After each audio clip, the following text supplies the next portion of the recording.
He says, so no bush of the field was yet in the land, no small plant of the field had yet sprung up, and the Lord God had not caused it to rain on the land, and there was no man to work the ground. What does that verse tell us is the purpose of man here? To work. To work the ground. You see that? There's no man to work the ground. God created man to work the ground. And who can we blame for that ground being so hard to work? Adam, but who? One of his relatives. Abel, Cain. Remember what God said to him? He says, that ground will never again bear its fruit to you. That's what it said. And I know when he tossed Adam and Eve out of the garden, he said, now you're going to have to sweat to do this. Yeah. And now there's going to be thorns and thistles. So we got Adam. Oh, we might as well blame it on the real person. That's Eve. She's the one that was deceived, right? Oh, wait, no. She was deceived by the serpent.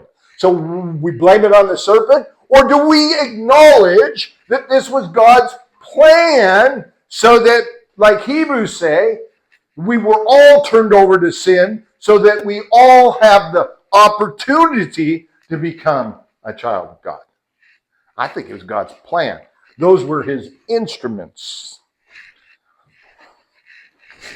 I think also that Adam's responsibility as our federal head, to use the theological term that so many people like, as our federal head, he was the guy who was responsible. He was the one who was in charge. He was the one who was the earthly authority in the garden.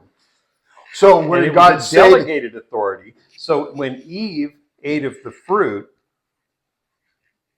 that is not when all creation fell.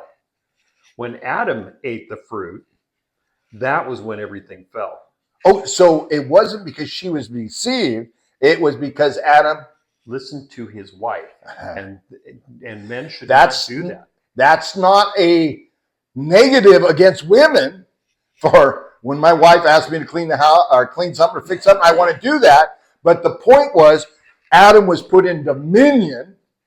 Eve was brought in to help him be in dominion. And instead of listening to God, he chose to listen to his wife, who spoke contrary to God's will, because women are, what God says, the weaker sex. They have a more difficult time discerning. And God never put them in that role. Their role is supportive. A woman's role is to support her man. So God created man to be supported by a wife. What is Satan's plan? What is the anti-plan on that one? The divine feminine. The divine feminine. Woman should rise above the man. That a woman should rule the house. Women don't even need a man anymore.